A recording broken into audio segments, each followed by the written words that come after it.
You can see we're running a little behind, so I appreciate all of your patience, but we got started a little bit late, and so it sort of dominoes into our time, and so we're starting a little bit late here. I'm going to ask each of you, I'm going to introduce all of you, and then I'm going to ask each of you if you could make brief opening remarks. I know we've received submissions, we've had the opportunity to review those, but we would appreciate some brief opening remarks, and then we'll be asking you some questions. Originally, Judge Leo Sorokin from Massachusetts was going to be on this panel. His train is running a little late, so we've moved him. For those of you on the committee and the public, we've moved him to the next panel. But this panel is composed of Judge Cathy Bissoon of the Western District of Pennsylvania, Judge Felipe Restrepo of the Third Circuit, and Chief Judge Petrese Tucker of the Eastern District of Pennsylvania. So welcome to each of you. Thank you for being here. And we'll just go in order with Judge Bissoon. So whenever you're ready. Well, thank you, Judge Cardone, and thank you, the committee, for allowing me an opportunity to address you here today. I'm going to rely largely on my written submission. Today I just wanted to make an observational comment, probably one that you've heard numerous times during your travels. I am in the Western District of Pennsylvania, and in the Western District of Pennsylvania, we have a group of talented, dedicated, creative, and tenacious federal public defenders who are underpaid, understaffed, and overworked. These folks come to us not because they couldn't find anything better to do with their time, but because they truly have a dedication to justice and the Sixth Amendment. They believe in that cause and have dedicated their life to that public service. And I hope that the committee, in all of its wisdom, will find some ways to recommend increases to their salary structure and to their resources so that they are better able to serve their clients.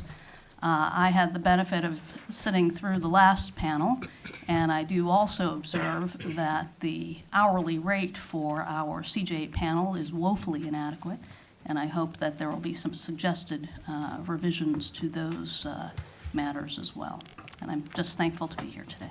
Thank you. Judge Restrepo.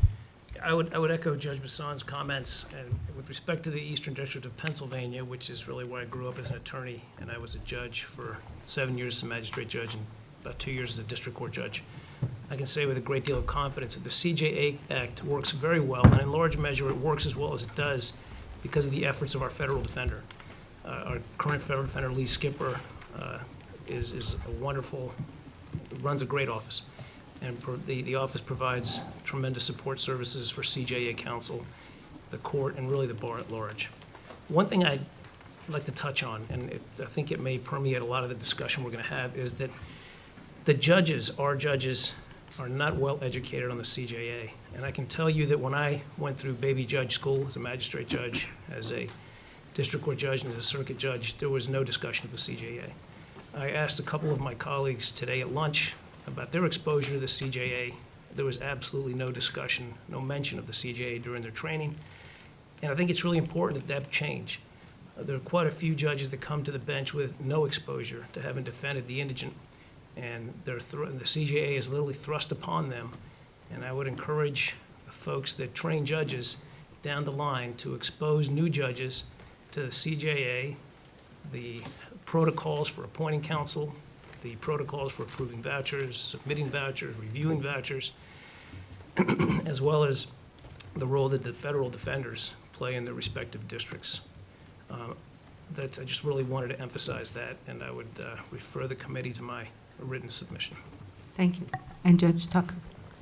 Thank you for the opportunity to address the committee. With the decision of Gideon versus Wainwright, the responsibility for appointing counsel in federal criminal proceedings for those unable to bear the cost of representation historically rested with the federal judiciary. With the enactment of the CJA of 1964, there was provided a system to appoint and compensate the attorneys. Up until that point, the system was generally one of pro bono representation. Our court strongly recommends that the judiciary extend best efforts in seeking federal funding adequate to provide full staffing for the operations of the Federal Public Defender's Office, which accepts up to 75% of the criminal cases under our CJA plan. The federal defender, as it operates today in the Eastern District, is cost-effective and efficient way of providing counsel to all those who require counsel and who are not represented by attorneys appointed by our CJA panels. Those private sector attorneys who take time from their hectic schedules to serve on the panels are to be commended for their dedication and hard work. In the Eastern District, service on the CJA panel is considered to be one of the high marks of a legal career, and as such, appointments to the panel are coveted and taken very seriously. The Federal Defender's Office and the court jointly present a CJA panel training seminar on a yearly basis, which is well attended by local members of the bar eager to serve on the panels. In the Eastern District, the Chief Federal Defender, Lee Skipper, chairs the CJA Panel Selection Committee. The committee consists of Lee Skipper as chair, Jeff Lindy as panel rep, Paul Hetznecker, Lisa Matheson, David Wilder, and Fran Shapiro, who review panel applications and make recommendations to the court's Criminal Business Committee. In turn, the Criminal Business Committee, which is chaired by the Honorable LaGrome Davis, carefully reviews the Selection Committee's recommendation and recommends successful applicants for approval or removal by the Judiciary. I understand that the committee has heard a lot of information from all over the country about voucher cutting, both CJA and investigative or expert vouchers. While I'm sure that some of our judges reduce vouchers, I am unaware that there is a systemic problem with our court, and I have not received any complaints from a defense bar on this issue. While our circuit does not have a case budgeting attorney for larger cases, our court has put in place a CJA analyst who is law-trained to review the vouchers before sending them to the individual judge. A review is completed by the Third Circuit in Judge Restrepo before the appeal is finalized.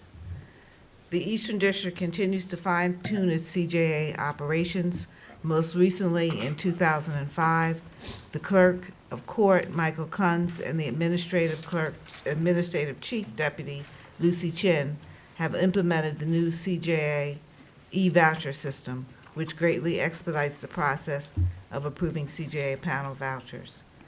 We have submitted an extensive presentation for your consideration, and again, thank you for the opportunity to address you. Thank you. Let's start with Judge Prado. You want me to start with Judge Gerrard? No, that's Okay. fine. Judge Restrepo, I wanted to ask you, and I don't know if you have enough experience yet, on the process where the public defenders are appointed by the circuit court. And I guess that was a way to shield them from the district court trying to run their office. And they're appointed by the circuit and up for reappointment every 4 years, as well as anytime they need more staff, more lawyers, they have to come to the circuit to ask for that additional staffing, which has already been approved by the Defender Services Committee, but yet the circuit decides how large their office is going to be. Have you had any experience with that responsibility yet? No, sir, I've only been on the circuit for about 2 months. and Okay. That issue has not come up. I am familiar with the different models, and if I had to endorse a model, I would probably endorse the community-based federal defender that's completely independent of the circuit, Okay. which is the sort of defender operation we have here in Philadelphia, Okay, in the like- Eastern District of Pennsylvania. A community defender type of? Community-based, yeah. Okay. And there's no court, and I don't want to use the word intervention, but they're independent completely from the judiciary. Okay. So you would suggest going away from the way the public defenders are organized into more of having nothing but community defender type? I don't know if I want to go that far because I don't have the range of experience, but I think the model has worked well in the Eastern District of Pennsylvania. Anecdotally, the other defenders from the circuit that are appointed by the circuit, I've never heard a complaint, but I do like the concept of the independence that the defender in the Eastern District has. Okay.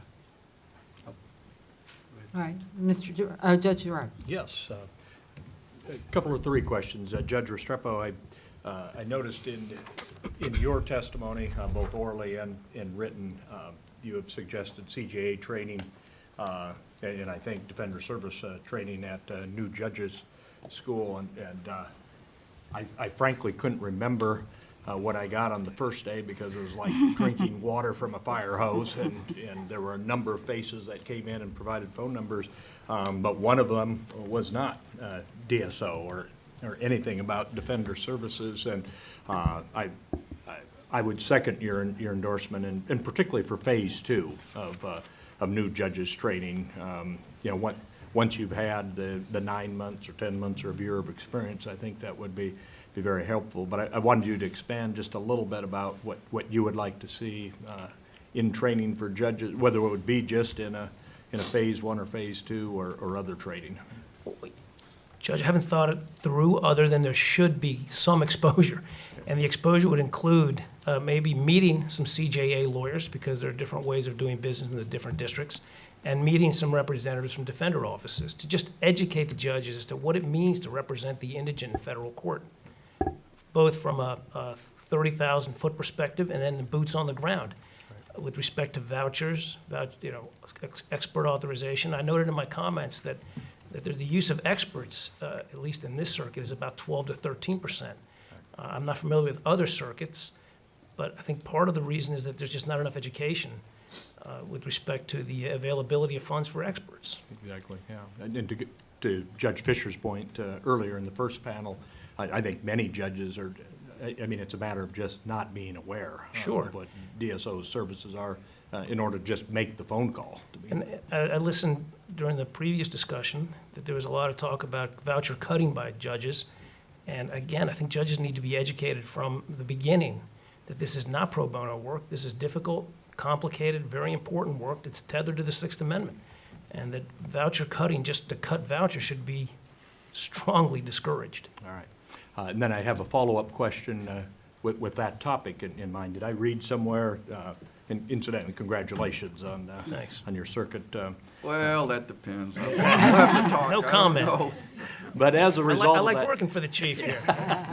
did I see somewhere you are now the designated hitter, the voucher review? Chief Judge McKee deemed me worthy of that position. And that brings up the question, what type of guidelines are provided in the Third Circuit? You know, so you have an excess voucher come to you, and the claim is that it's extended or complex. What type of guidelines are provided in the Third Circuit? Because we've heard many different circuits, so I've not been able to talk to a chief judge. I have resources available to me. A lot of it is visceral, quite frankly. I was a CJA lawyer for 13 years. I know what these cases look like. I was the CJA rep to the AO here for about 10-plus years. I represented 3 individuals in capital cases. So I have a good feel as to what these cases look like and what the voucher should look like. But when in doubt, we have a very experienced case budgeting attorney who has a global perspective, and our circuit executive is well-versed in these issues. And they're both ready, willing, and able to help. Okay, now do you, and you're probably, your visceral review is probably much more accurate than many other chief judges. Do you have an opinion whether the chief judge of a circuit should be involved in a review such as that, not having been involved in the case? Well, I think under the current protocols, he or she has to be involved. I And then understand in our circuit, I'm designated for half the circuit, and Judge Vanaski's designated for half the circuit as the excess compensation judges. So again, I think somebody has to make those decisions. Somebody has to review the excess comp vouchers. I guess my question wasn't clear enough. Structurally, do you think that is the ideal system? That the circuit court should be involved in the ultimate voucher review? In other words, should we recommend that not be a part of the structure? Right. No, I think that it works. I mean, in this circuit, I think it works. I'm not patting myself on the back, but I think it works. And the one footnote to this discussion is that I think there should also be due process or more due process when a voucher is going to be cut. Right now, there's, the guide suggests that there should be some notification to counsel, but I think that there should be a little more emphatic. Maybe counsel shall be notified of a voucher cut and shall be given the opportunity to respond or provide reasons as to why it shouldn't be cut. We have a protocol in the circuit that if we're gonna, and I know this by way of speaking to my predecessor, excess comp judges, that if a voucher cut is being contemplated, a letter goes out to counsel and says, we're considering cutting your voucher for the following reasons, would you care to respond? And we have a back and forth by way of written communications. Okay. Very well. And then Judge Bissoon. Can I just oh, ask yeah, a follow-up? please. I'm sorry. But, you know, we've heard a lot about conflicts that, for example, whether the federal public defender should be involved in vouchers, et cetera. I guess I have a question about what you're saying because you haven't seen a problem. But let's say, for example, that you have a budget that comes up to you and the judge at the local level has recommended to not give them all the money they need, maybe not to give them experts, maybe not to do certain things. You approve it, and then it comes up to you on appeal because they weren't able to fully defend the defendant. How do you balance that inherent conflict? Because you've approved a budget based on something that a district judge has recommended, and now it's resulted in appeal before you. Do you see any problems there? Sure, under that matrix, yes. But what we're doing in this circuit, we have a very strong case budgeting attorney. And the program's only been in operation for about a year. The first 3 months was kind of a rollout period where Renee, who's our case budgeting attorney, was out there explaining to folks, the lawyers and judges, that we have a case budgeting attorney in the circuit. Over the course of the following 9 months, she budgeted approximately over 100 budgets were reviewed and authorized by the district court judges with Renee's assistance, encompassing some 60 defendants. There's been a lot of give and take, and Renee is in a position to advise counsel as to how they might want to structure their budgets, where they can save money, where they might need more help in terms of document review, where a lot of CJA lawyers are not equipped, so to speak, given the infrastructure of their offices to deal with some of the enormous document production in these cases. So with the budgeting attorney and the attorney signing off on the budget, it's then presented to the district court judges. And the way we've structured it in this circuit is that budgeted cases don't go to the designee, they go straight to the chief judge. So I think an effort has been made to build in some give and take between the lawyers, the circuit, and the district court judges through the offices of the circuit executive and by extension, the case budgeting attorneys. And I think it's worked well. It's my understanding that we could use another one, and I would encourage the good folks in Washington to consider finding funds for another case budgeting attorney in our circuit. So I guess a follow-up to that is, the case budgeting attorney is a relatively recent phenomena. I don't know how long you've had it here. We've had it about a year. Okay, so before that, you didn't have it. And then there are circuits that still don't have it. If you didn't have a case budgeting attorney, would you feel the same about reviewing those those budgets? Me personally, yes, because I know what these cases look like from boots on the ground, having been there, done that perspective. So I would feel comfortable doing it. Even though you might have to review the issue of whether or not you were too harsh in If not allowing. that were the case, I could always recuse myself. And the judge that made those decisions could always recuse themselves from that particular decision, should it come to that. Okay, thank you. I'm sorry. Go ahead. Okay, no, that's fine. And I had one question for you, Judge Bissoon. This is a topic we haven't really covered in your district CJA plan. It provides, as many other plans do, that the panel shall be large enough to provide a sufficient number of experienced attorneys to handle the number of cases, yet small enough so that the panel member will receive an adequate number of appointments to maintain their proficiency in federal criminal defense work. And I know our district has battled with that for years. What standards do you apply in the Western District of Pennsylvania? It's always difficult to make sure your panel is large enough and yet small enough that there's going to be sufficient numbers. And so I'd ask two things. One, what standards do you apply? And when you talk about the number of cases to enable the proficiency, what type of cases and what numbers? Well, I would say that I don't sit on the panel selection committee, and the panel selection committee is charged with determining the number. There's never been a concerted effort to come up with a number itself. It really is looking at the number historically and whether or not we have run into problems with our panel, which we have. We have had years where due to the number of big indictments we've had. We've had conflicts such that we've just plumb run out of people who don't have a conflict in a particular case. And so those incidents are instructive as to whether or not the panel is large enough. We, as a CJA plan committee, did discuss whether there is such a number, and it was the feeling that we should not come up with a hard and fast rule.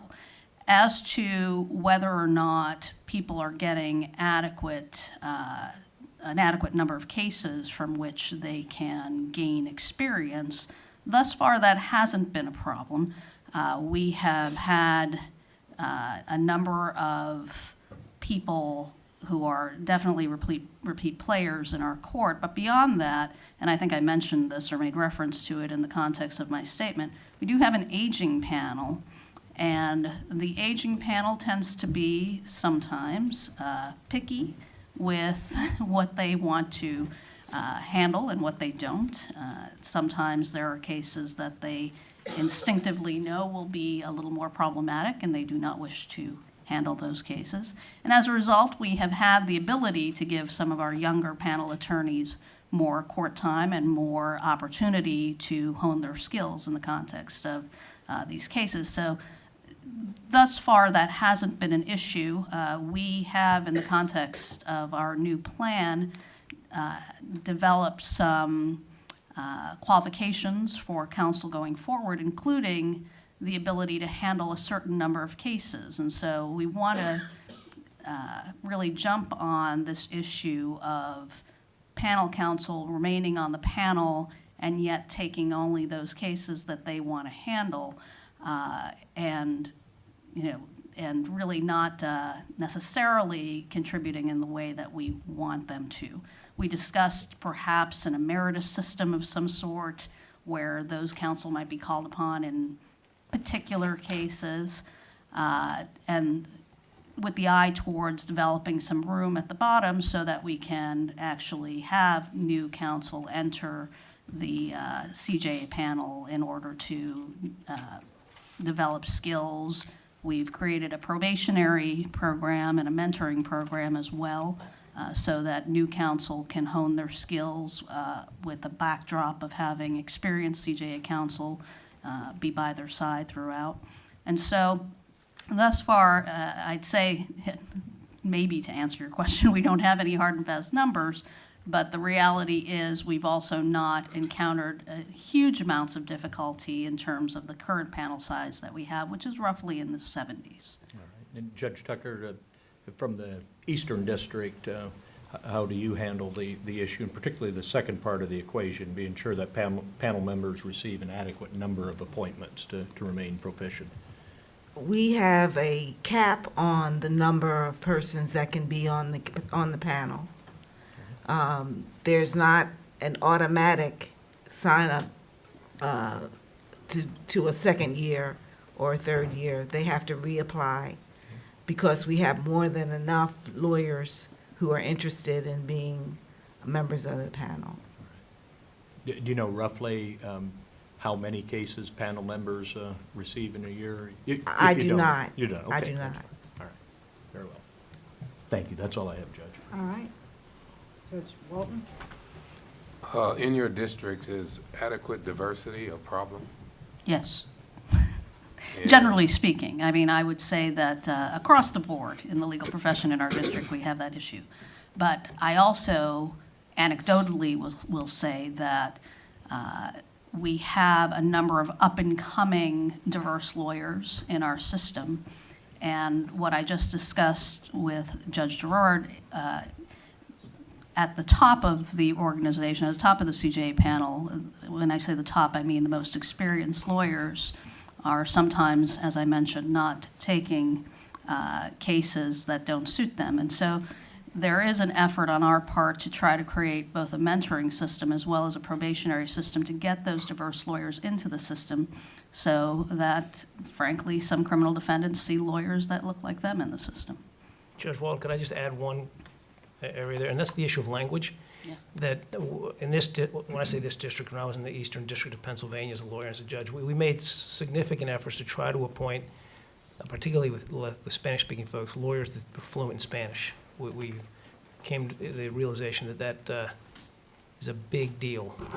And there's not enough folks that are really bilingual in Spanish, but we do try to identify those folks that are bilingual and pair them with non-English speaking clients.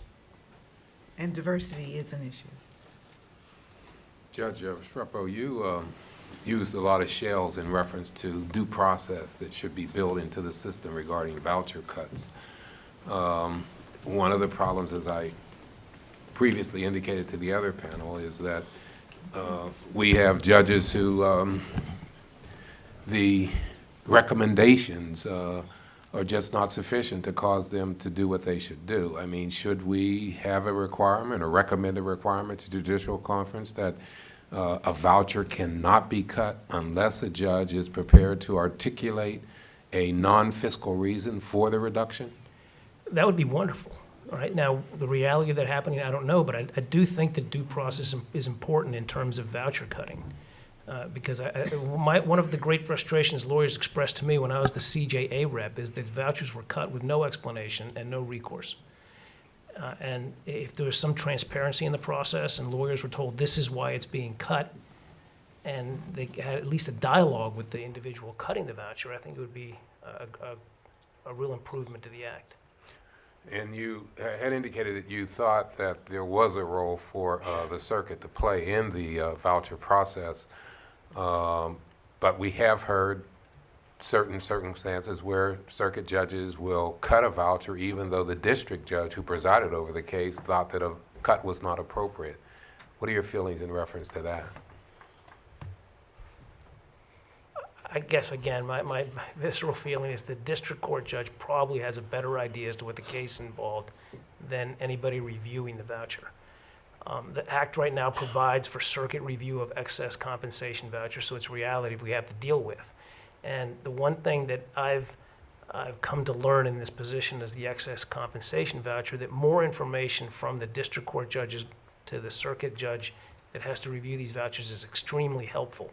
And I'd encourage district court judges to educate the circuit excess compensation judge as to why the voucher looks the way it is, and if any cuts have already been made to the voucher. I think a lot of these problems could be solved with some more back and forth. You indicated that it was, I thought you said 12 or 13% of your cases here have expert witnesses or experts in the case? I was able to get those numbers from the Defender Services folks. They gave me the numbers for the Third Circuit, and I believe it was 12 or 13%. And does that include, when you say experts, does that include investigators or? That includes, it does include investigators. It does? It does not include translators or interpreters. Is that your experience out in Pittsburgh, that the numbers are that low? Yes, I would say that that's probably true, and it's typically, we would typically see investigators, not a lot in the way of what I would call a traditional expert.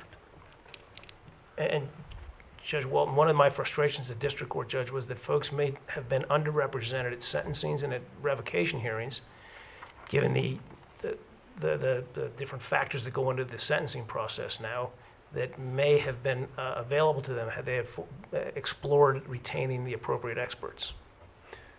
The other question which I posed to the other panel, I mean, we have heard from some defense counsel, and I understand philosophically why there's a desire to have absolute autonomy from the judiciary, but what are your feelings about that? I mean, do you feel that it could put funding at jeopardy as to whether Congress, if you had this independent entity, would give the resources that they're receiving now, even though inadequate?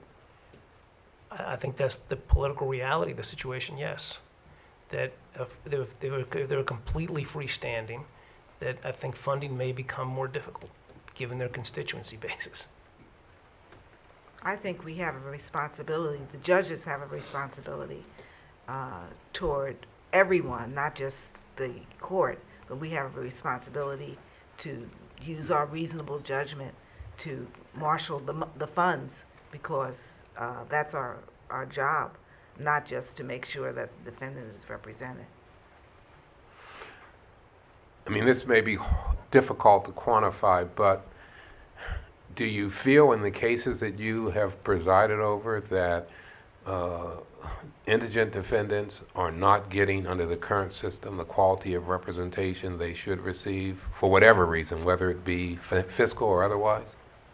I think that's fair to say. I think that when I see the folks who are interested in becoming CJA panel counsel, they are rarely the folks at the big law firms who are known to be the best litigators in the city. I mean, they are not willing to take what is currently the billable rate of a CJA panel lawyer. And I do think that that is a disincentive for some folks getting involved. I think that the cap is also a disincentive in terms of the compensation that CJA panel lawyers get. I see a lot of folks who are currently interested in being CJA panel, and again, I'm leaving aside those folks who've done it for a good part of their career. I mean, we find young folks interested in getting into court. And for them, some of them sole practitioners, you know, this money coming in the door is something that is prized, because they're probably not really bringing a whole lot of money into their new firms. And so they're looking at it as an effort to get their names out there and build a reputation for themselves, and perhaps move on to some private defense work. But I don't see a big draw for some of the folks who we know out there are fantastic litigators whose skills could really be utilized in the context of criminal defense work. I think oftentimes the attorneys who have most experience continue to accept the CJA appointments because of, as a favor to the court, quite frankly. They don't do it for the money. And as far as the experience or the lack of experience in some attorneys, I think clearly the representation that they get, the defendants get, is inadequate, and that if it wasn't for the Defenders Association having such a high level of achievement and representation, we would be in a very sad state if we had to depend on the CJA lawyers. I guess I'm somewhere in the middle. I think the CJA Act works well, and for the most part. There are outliers where maybe they don't vigorously represent their defender or adequately represent their individual clients. But I think for the most part, it's been my experience, the CJA Act works well. We do lose people. We do lose a lot of good people to the rate system. A lot of folks from the firms that leave the defender office or the U.S. Attorney's office or some of the more experienced private practitioners, we do lose them because the firms are not in a position to underwrite representing folks particularly in some of the more protracted trials. Can I follow up just real quick to something you said, Judge Tucker? Do any of you see an issue when an attorney feels like accepting a CJA appointment is doing a favor for the court? I think so. I do think so. And I think that it's partly because of something Judge Restrepo mentioned earlier. It is a failure on the part of the judiciary to know or to understand that it's not a favor to the court, that this is something for which lawyers should be adequately compensated. I've talked to our public defender, and I do know around the country that there is a lot of voucher cutting going on, and I think that that is a function of a lack of education on the part of some members of the judiciary, as well as this sense, I think, if I can perhaps put it into words, you have this system where you have a cap on what counsel can make in an ordinary case.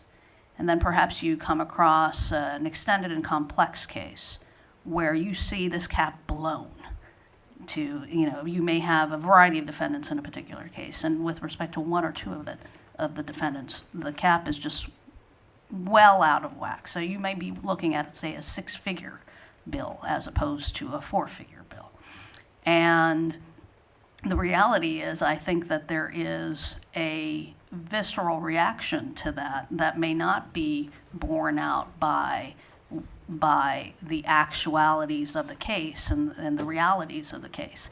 I think that sometimes there is a thought that either judges are saving money for the government, or perhaps are these gatekeepers who must look behind these numbers at every step to ensure that CJA panel counsel is not ripping off the government. And so I do think that there's a little bit of that going on, and that has resulted in a situation where panel counsel sometimes is not adequately represented. And I'm discouraged to hear that there are situations of voucher cutting just for cutting. I do know that in our district there has been cutting of vouchers on occasion, necessitated by at least perceived abuses of the system that have been borne out by the due process afforded in our court, which is akin to what Judge Restrepo mentioned earlier. I think we follow pretty much the same process that he suggested should be followed. But the notion that there are judges out there, and I know this to be true because I've heard it on any number of occasions, who believe that this number is just too big, given how much of a cap we put on these numbers, generally speaking. That's not something that will benefit the system. It's certainly not benefiting individual defendants in the context of their representation. And do you think that extends, I think you said it's 13% in this circuit. Do you think that extends to even complicating a case by bringing in an expert? Absolutely. You don't want to upset the judge? Absolutely. You don't want to upset the apple cart. I mean, I think that the bigger the number on that sheet of paper, I think that there are some judges who react to the number itself. And it sort of doesn't matter what has gone into the case or what the nature of the case is. And once you start seeing 6 figures, I think that there could be a sense on behalf of some members of the judiciary, which is why it's so important to have some sort of educational component to this. Once you start looking at numbers in the 6 figures, you start seeing the numbers of private counsel, and you wonder to yourself, well, is that just too much? And I'm not sure how those judges who do cut viscerally justify that, and I do think that there should be a justification component to any cutting that goes on. That would be something that I would recommend. But I don't know, I have to believe that that is something that's going on. Sorry. Anything further? Mr. Kahn, Thank you. microphone. Judge Restrepo, can I start with you? Did I hear you to say that there had been cases where you were frustrated that the attorneys in front of you had not explored retaining experts? You felt it might have hurt those clients at sentencing? Well, I think the playing field, as it were, for sentencing is different now post-Booker. And with the emphasis on the statutory considerations that go into imposing a sentence, and I think attorneys need to be made more aware of what might be out there in their client's background. You just can't rely on the pre-sentence investigation report. And I see too many lawyers just rely on the pre-sentence investigation report and not drill deeper, so to speak. And there are experts available, and there's a mechanism by which to approach the judge ex parte, and that's another piece of the training. I've had judges come to me and say, hey, somebody's trying to get to me ex parte, and I have to explain to them that that's perfectly legitimate under the Act. And I don't think defense counsel take advantage of these resources or protocols as often as they should. Have you seen, and I'm really referring to your experience in the district court, and I've got the same question for both. A little bit closer. I've got the same, I'm sorry, the cord is very short. I can't get it back here. I've got the same question for both of you. Have you seen situations where either in the pre-sentence investigation report or in the pitch that's being made to you by the defense attorney, there's an indication that evidence developed through an expert would be beneficial and no expert has been requested? Oftentimes. And what happens regrettably is many times you get the sentencing memorandum and they're laying out the pre-sentence investigation report, not taking it any deeper than that. As you were talking to Judge Restrepo, I was sitting here, and I mean, I've sentenced, hundreds of folks, even at this juncture in my judicial career. I was trying to think of how many experts I've seen in the context of sentencing, and I perhaps have seen one or two in writing, but other than that, I've not seen any. And so it's hard to say if it would have made a difference if it's not presented. Yeah, no, I know, you can't make that judgment until you, but I mean, I've had judges say at times in certain circumstances, I've heard judges say, you haven't brought enough evidence in front of me to justify X or Y or Z, and sometimes that'll lead to a request for a continuance and an opportunity to develop more evidence on that particular function or that particular factor. And so that's the context in which I'm asking the question. And I guess, Judge Tucker, I'd have the same question for you. Is that something you see? That is something that I see. I've only seen maybe 3 or 4 experts for mitigation. And I also think it's not because they don't know that mitigation experts exist, but it is something that I don't think that most judges would permit as an expert. Because if someone pleads guilty, they say, well, just give me the information in the pre-sentence report, and I don't want to have to pay thousands of dollars for a mitigation expert. But to me, that's a situation where you need a mitigation expert, but they don't do it, not because they don't know about it, but because I think their thought is that it will not be approved. And I guess the next question I have following up on that, and why don't we start with you, Judge Bissoon, is there any feedback loop that goes that way? For instance, we have a feedback loop if we think somebody's done excessive work on something that, their voucher doesn't get paid for that. Is there any feedback loop that goes the other way that says, maybe you should have done more, you should have looked at this? Is there anything, and if not, is there a way to create such a feedback loop? That's interesting. I mean, I do sometimes look at vouchers and I think, how'd you do that? But no, I would say the answer to your question is no. There is no feedback loop. I've not seen one. I've not heard of anyone suggesting, hey, you should have probably charged some more for this. And I have to imagine that there are many situations in keeping with, I think, the thread of our entire conversation where CJA panel counsel cut their bills, don't bill for certain things. I have to imagine you've heard that from CJA panel counsel.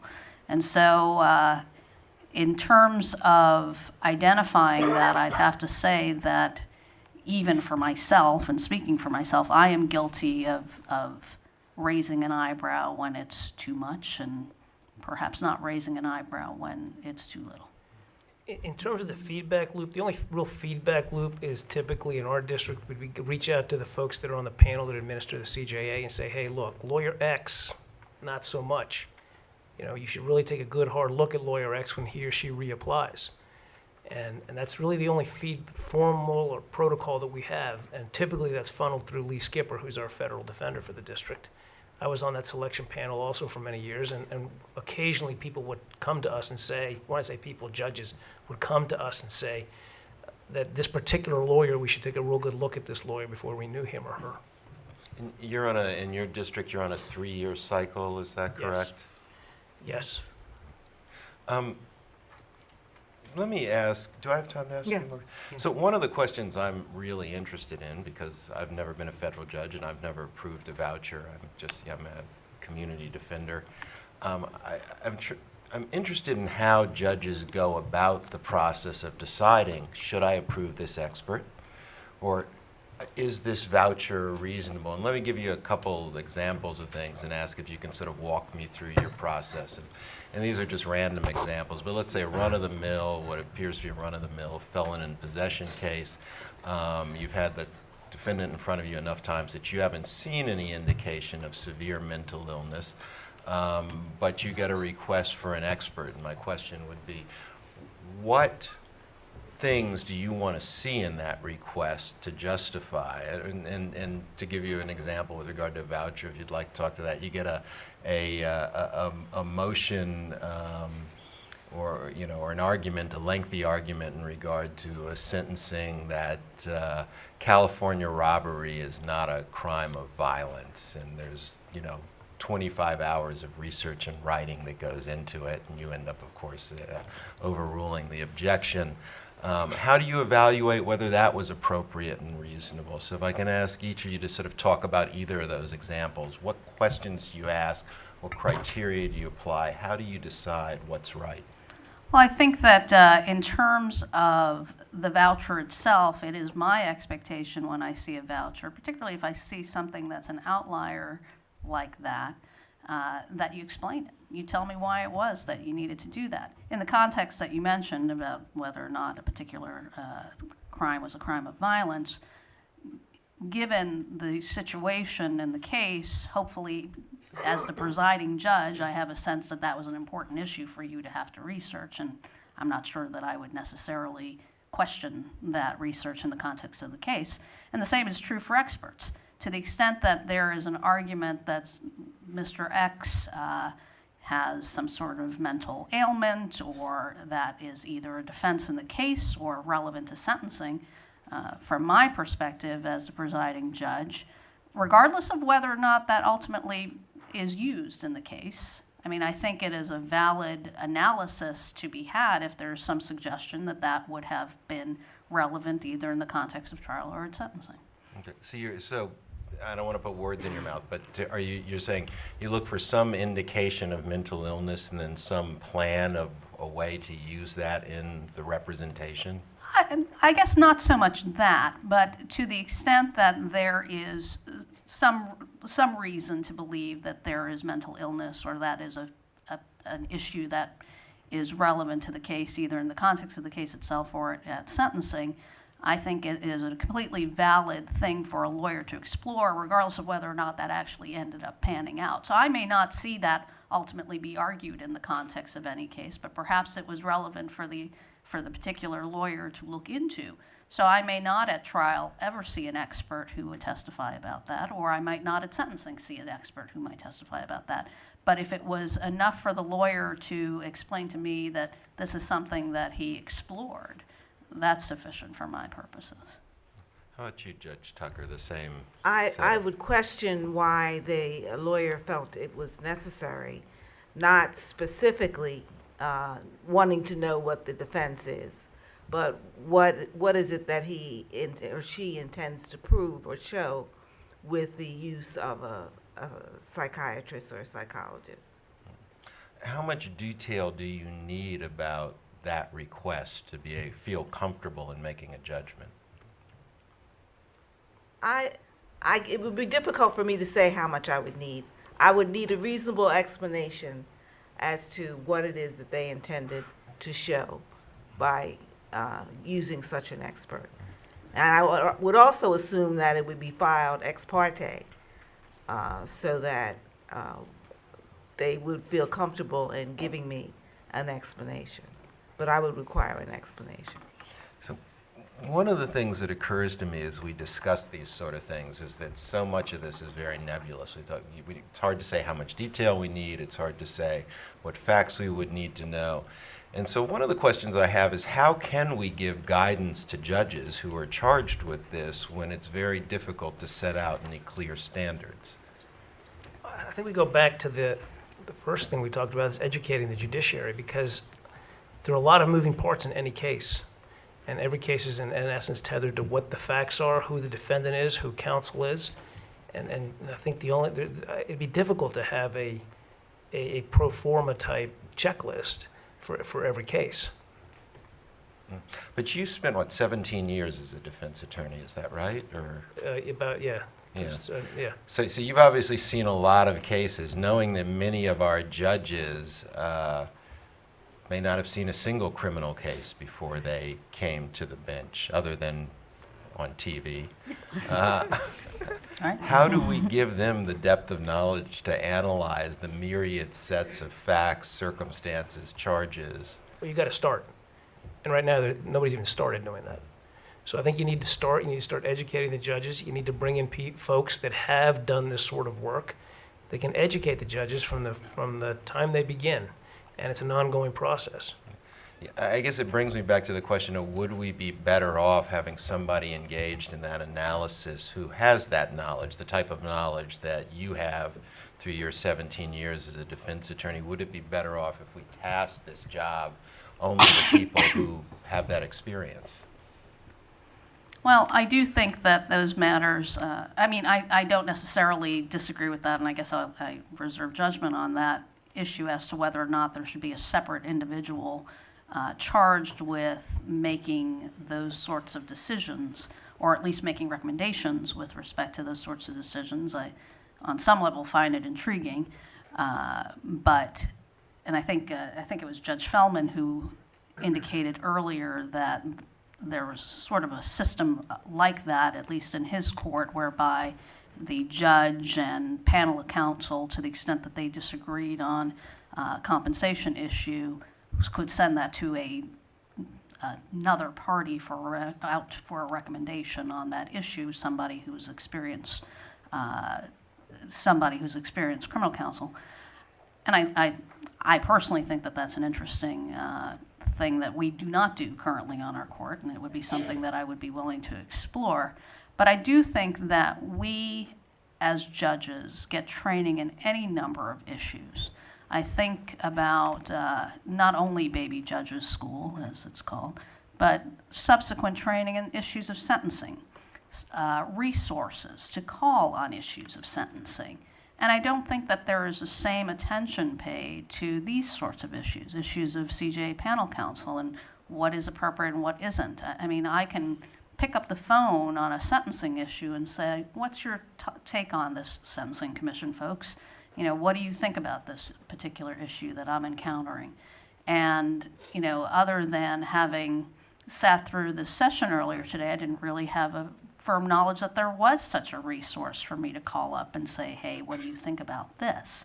And that is something that I think is lacking, not so much that the resource is necessarily lacking, although, you know, I wonder whether there could be more resources like that. But I do think that training on what is available is lacking, as well as continuing training in this area. And it's not just a one-shot deal. I think baby judging school is just where you start people thinking about this is what it means in the context of your job. This is the function that CJA panel counsel performs for you, and this is what the Criminal Justice Act is about. But beyond that, annual training. We have annual training in sentencing. I see no reason why we couldn't do annual training in something like this. And Mr. Kahn, one model that kind of addresses your concerns is the budgeting attorney that we have in the circuit.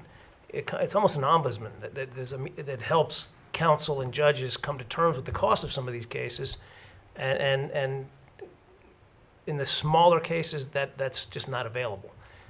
And I want to make it real clear that I'm not suggesting that budgeting attorneys review vouchers. It's a very different process, and I think it would actually be counterproductive if the budgeting attorneys were tasked with reviewing vouchers. It would take away from their time to do the work they're doing as budgeting attorneys. I mean, it's interesting. There are some circuits where the budgeting attorneys review the excess vouchers. I mean, do you think that's a good idea?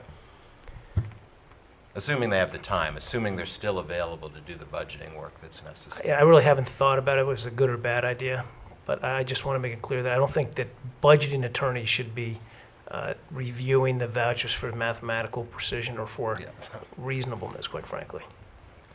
Judge Tucker, what do you think about the idea that the people dedicated to or tasked with reviewing vouchers, deciding expert requests, should have experience in criminal defense, and we should sort of offload that? Well, I think that they should have experience in criminal defense, but as judges, each of us have come from a particular area of the law, and we are tasked with not only criminal work, but civil work and patents and everything else. So we have to come up to speed So I think that it would be possible if we not only trained the lawyers when we have the training, but we train the judges.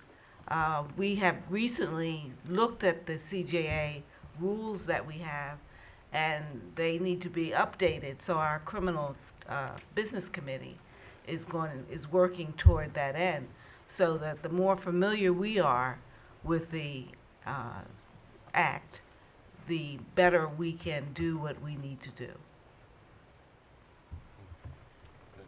All right. Anybody in the back? Any questions? It would be tempting for me to question my chief judge and Judge Restrepo, who reviews my decisions, deciding whether I should dive in here. This is your chance. I'll throw a softball out to Judge Restrepo. And it's more curiosity than anything. The community defender system and the issue of taking the judges, out of the process of the appointments and hiring and all that. It's a board on the community defender system. And how's the board appointed? How does that work? The chief federal defender here reports to the chief defender of the Defender Association of Philadelphia. And she reports to the board of the directors, and the board of directors are appointed from the community.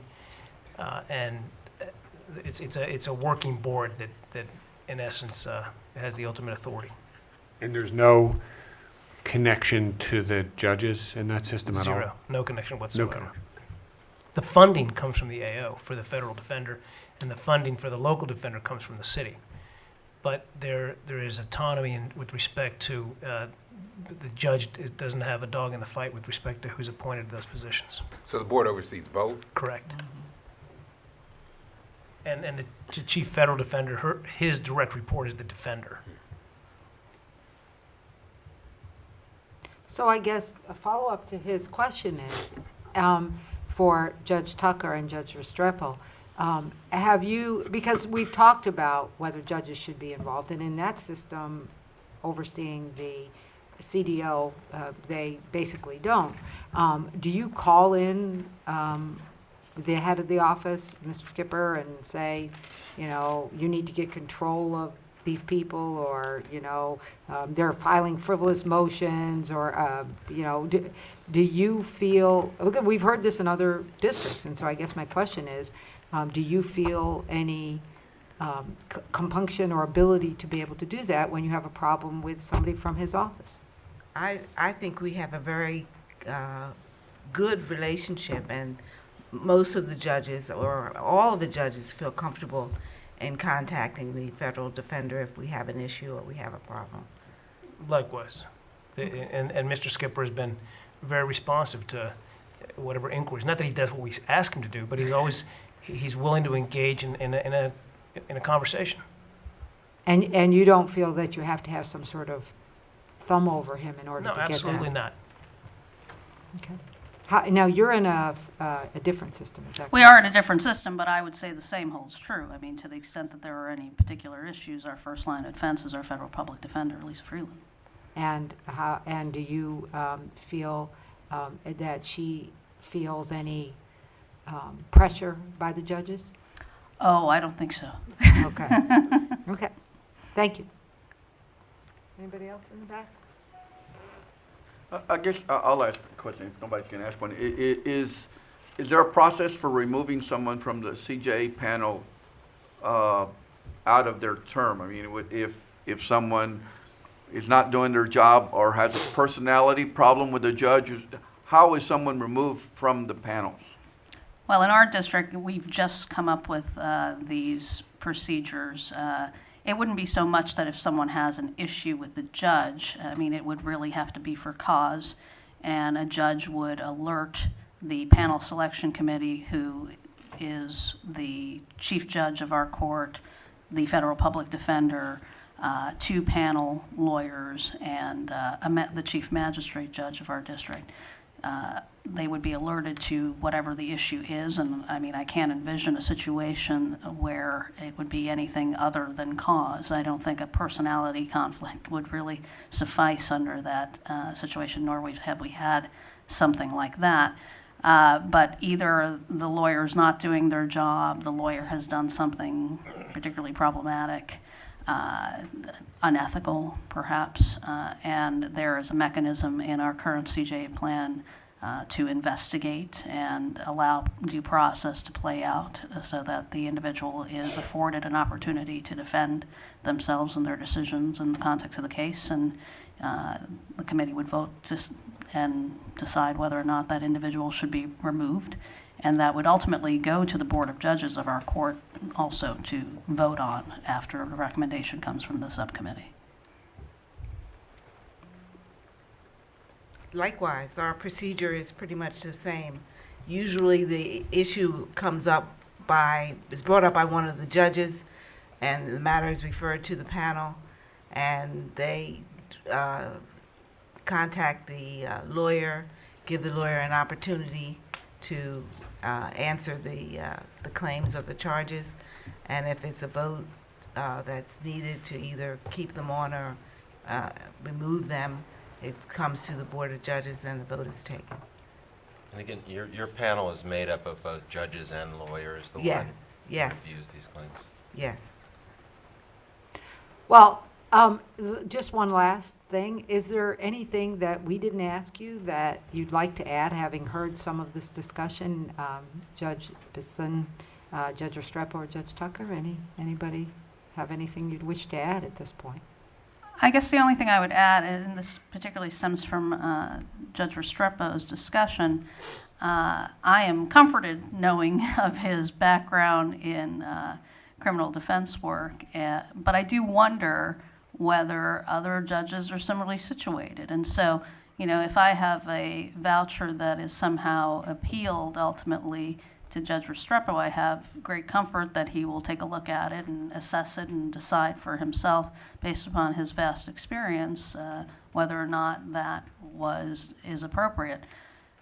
I guess that is unique to him. I don't know that I have the same level of comfort when a judge may not be so vastly experienced in that particular area. And so I do wonder whether there is any way to address that. Judge Restrepo or I'd Judge just like to say thanks to all of you for doing what you're doing. It's a very important work. It's very time-consuming, and I know that Judge Goldberg speaks very highly of this entire process. Judge Tucker? I would only say that Judge Restrepo is different than most judges, and we're all happy that he is reviewing the vouchers at this point. Well, Can I just follow? So, Sure, yeah, absolutely. with that in mind, so how do criminal defense lawyers think or feel as their vouchers are being reviewed by judges at any level that may or may not have had sufficient criminal experience? Oh, I understand. I think that that is a valid point, and I do think that one of the ways to defend against that is adequate training on behalf of the judiciary. And to afford some due process, some real due process when the Absolutely. vouchers The are being... back and forth that Right. you're talking. So at least people understand why the cut is being made. All right. Well, thank you. And I do want to just say one more thing. If there's anything you want to add that, you know, when you get back, you think, oh, I should have said this, please feel free to give us any submissions. The more information we have, the better it is. So don't hesitate to contact us or send us a written submission. But on behalf of the entire committee, thank you for being here, and Thank we you. appreciate it. Thank you. Thank you. We're going to take a short break. We're going to resume at 4:15. Safe travels. And we'll get